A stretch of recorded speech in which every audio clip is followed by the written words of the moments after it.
Good morning, everyone. Hope you are well. Welcome to our discussion on the US election.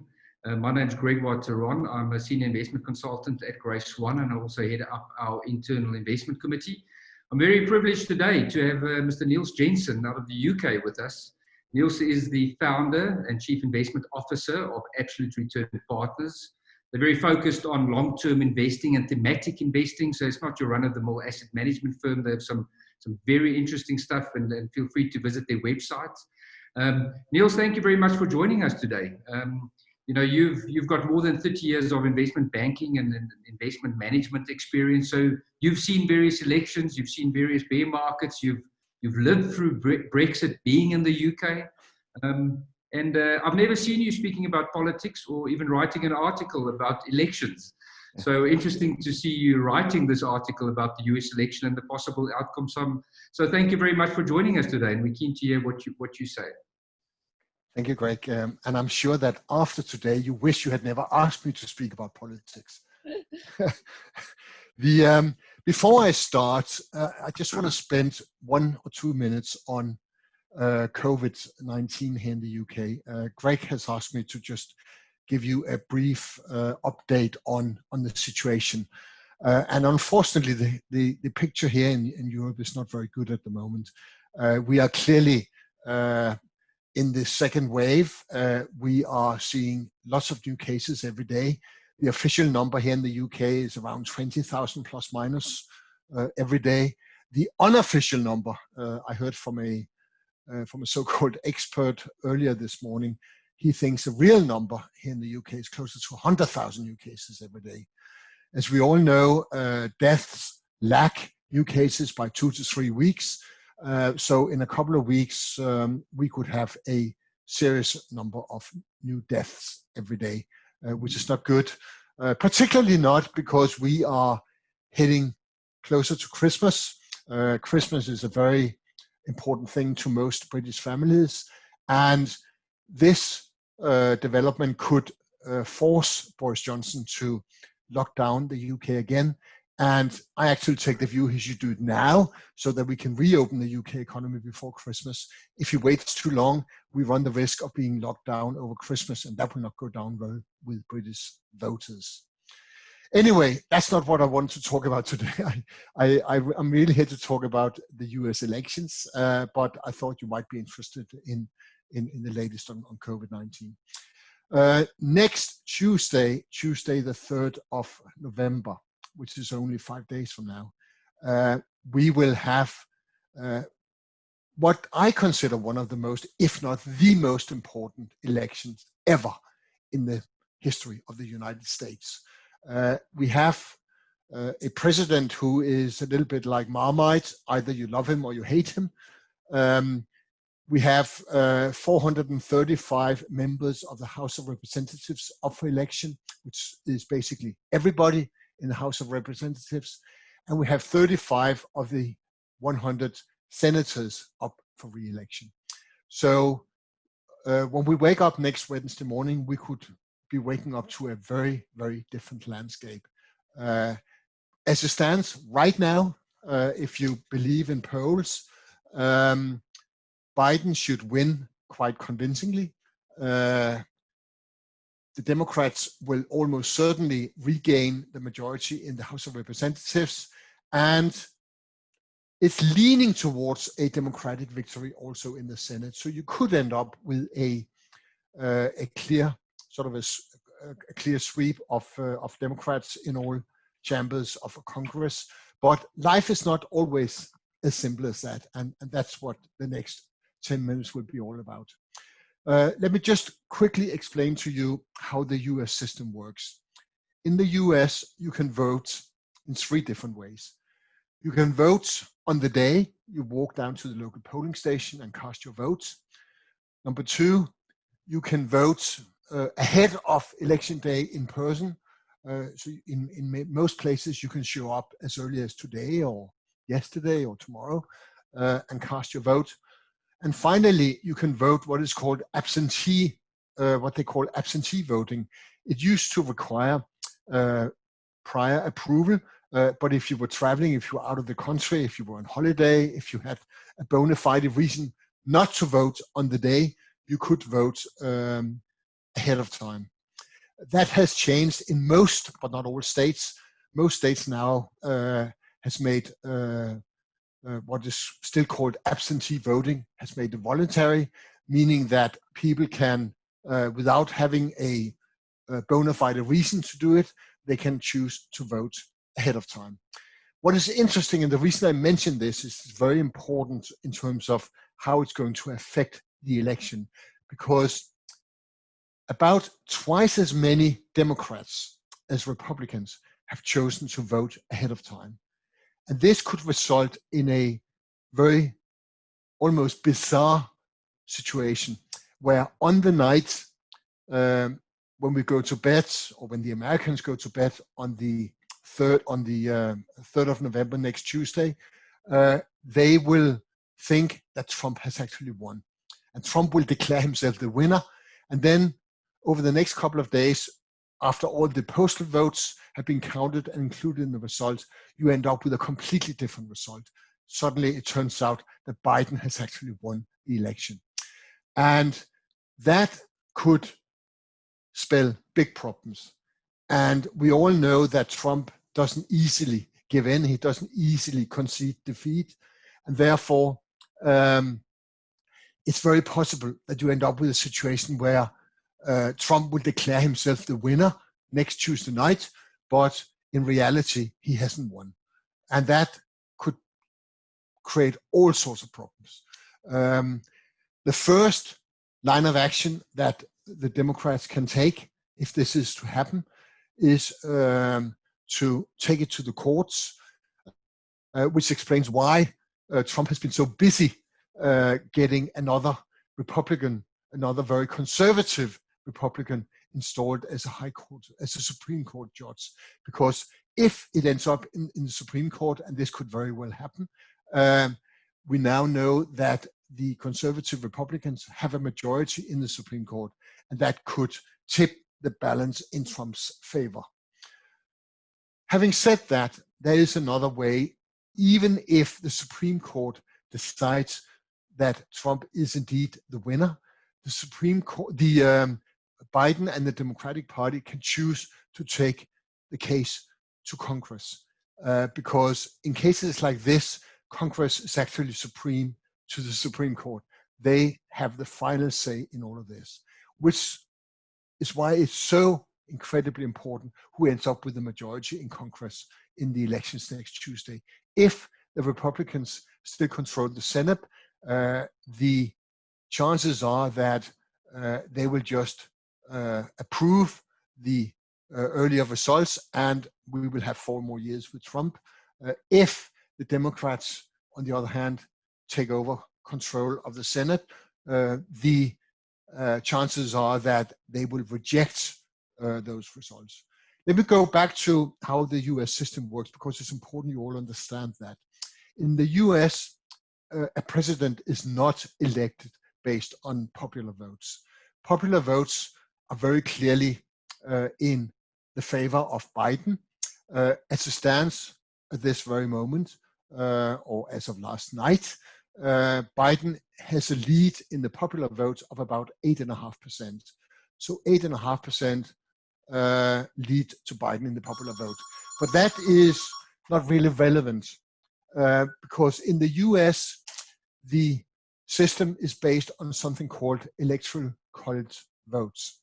Every state in the United States of America has a certain number of electoral college votes. The biggest of them all is California. They have 55 of those, and some of the smaller states have only got 2 or 3. And to become president of the United States, you need 270 electoral college votes out of the 538 votes that are up for grabs. And if you then look at all the polls, all the local polls that have been conducted over the past couple of weeks around the United States, and if you assume that if you have more than a 10% lead in the polls, it's pretty much a guarantee you will definitely win. If you have between 5 and 10% a 5 to 10% lead, it's sort of likely to be your victory, but not certain. And if it's plus minus 5%, either 5% in the favor of Democrats or 5% in the favor of Republicans, it's what the Financial Times call a toss-up state. Basically, it's too close to call. And if you then add up all the electoral college votes up for grabs in those local states, and base it on what I just told you, either pretty much a guarantee, leaning towards one party, or toss-up. As it stands right now, Biden has 279 college votes in the 5+ states.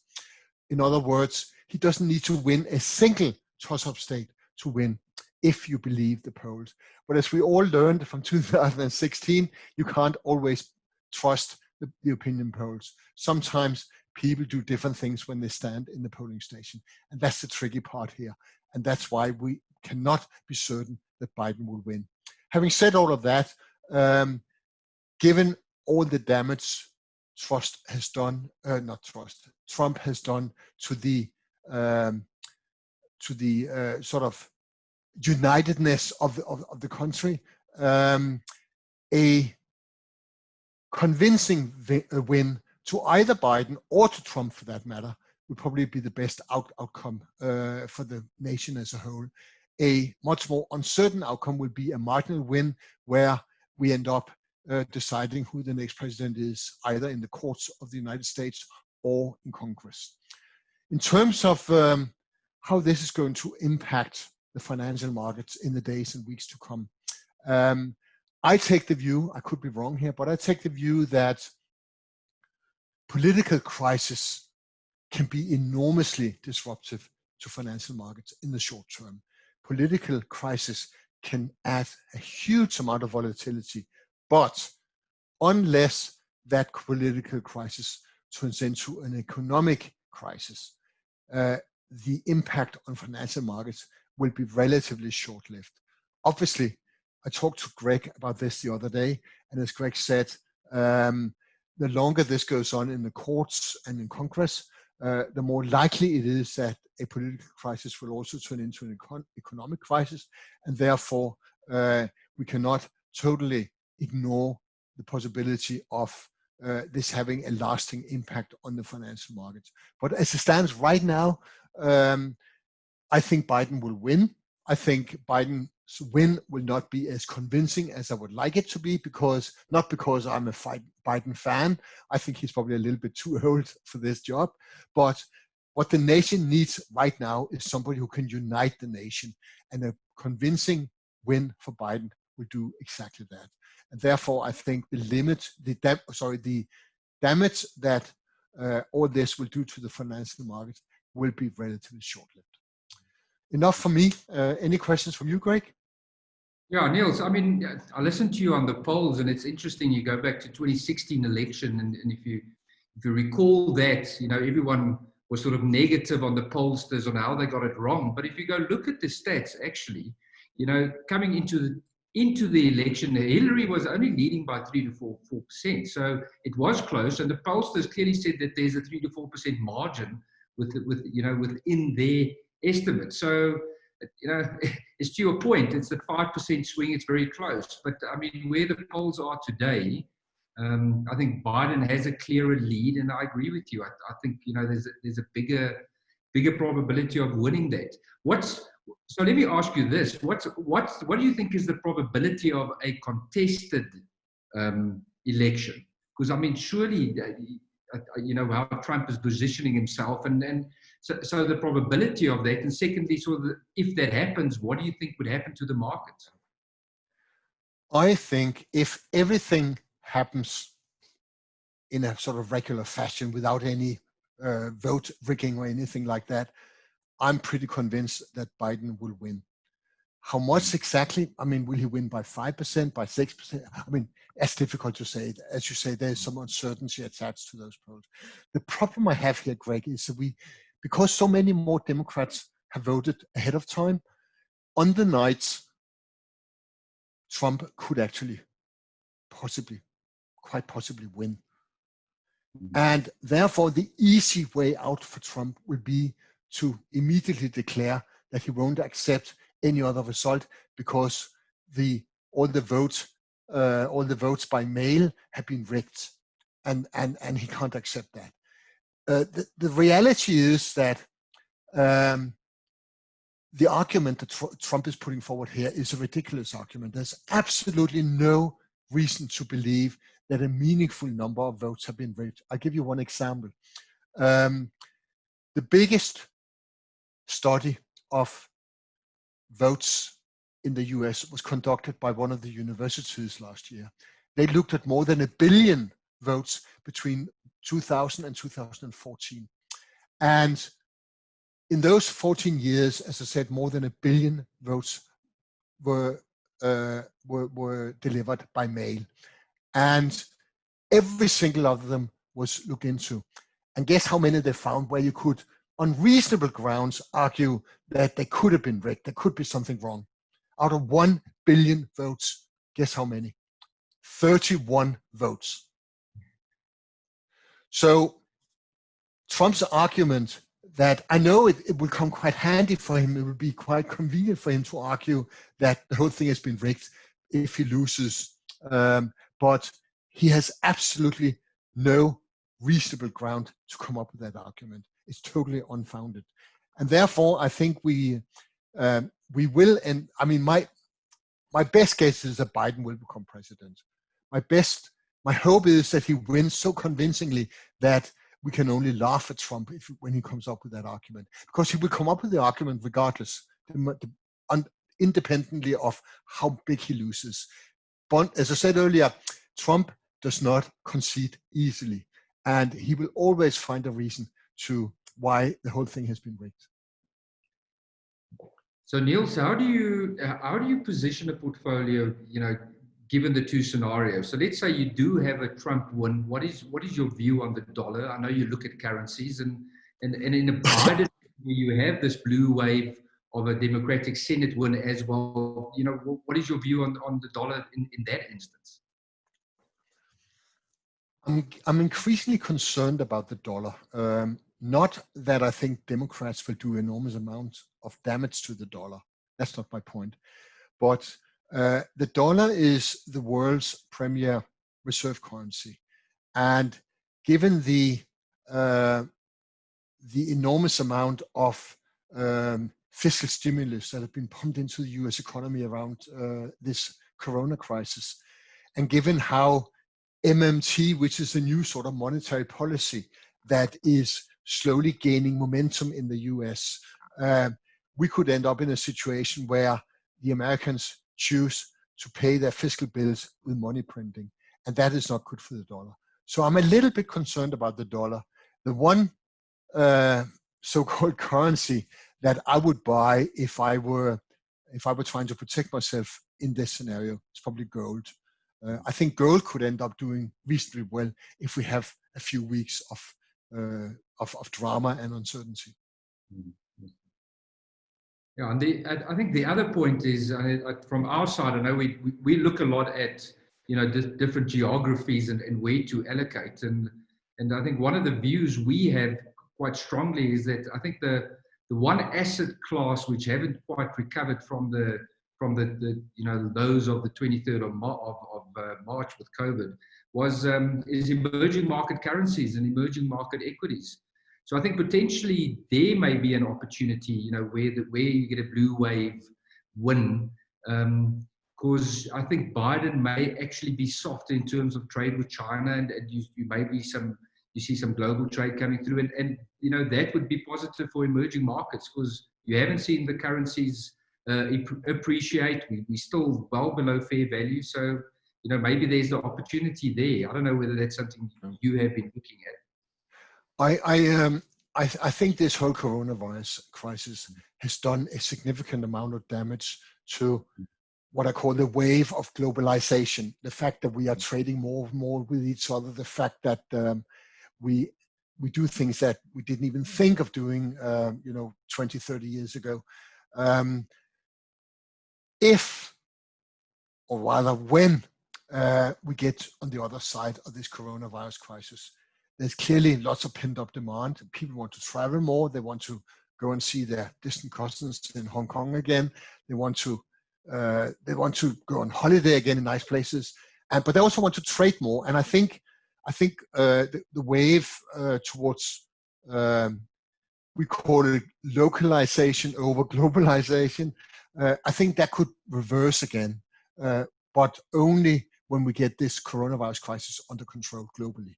And that probably won't happen until we get a proper virus. But in addition to that, if we become more global again, in addition to that, if I'm right that the dollar could be facing a period of weakness, weaker dollar will also be beneficial to emerging markets, because emerging markets have taken up a lot of dollar debt in recent years. And if the dollar weakens, the cost of that debt will be reduced, and that will also benefit. There's nothing worse for emerging markets than a strong dollar because of all the dollar debt that these countries have. So yes, I agree. There could be an opportunity popping up in emerging markets, quite a significant opportunity popping up over the next few months. Well, Niels, thank you very much for your views today. And I think it's going to be an interesting couple of days to see how we run up to the US election. And to your point, that morning, even after the election, is going to be interesting to really see who's the winner or who's not the winner, because we're not sure whether we get clarity. No, I don't think I made this clear enough in my presentation before, but I don't think we'll have any clarity. When we wake up next Wednesday morning, we won't have a clue who have won. I'll give you so many people have voted by mail this year, and many states only allow to start the counting of those votes after the polling stations have closed. And they will only close next Tuesday night, US time. And counting postal votes is a lot more cumbersome than counting normal votes, in-person votes. Because first the postal votes have to be validated, and then they have to be counted. And it can easily take 2 to 3 days, potentially more in some states with lots of postal votes.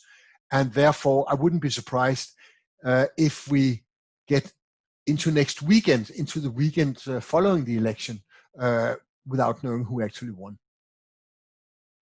Thank you very much for joining us today. We really appreciate your time. And I think the great thing is you explaining all the complexities about the US election to our clients. And I don't think a lot of people actually understand all the complexities and the different scenarios which could play out next week.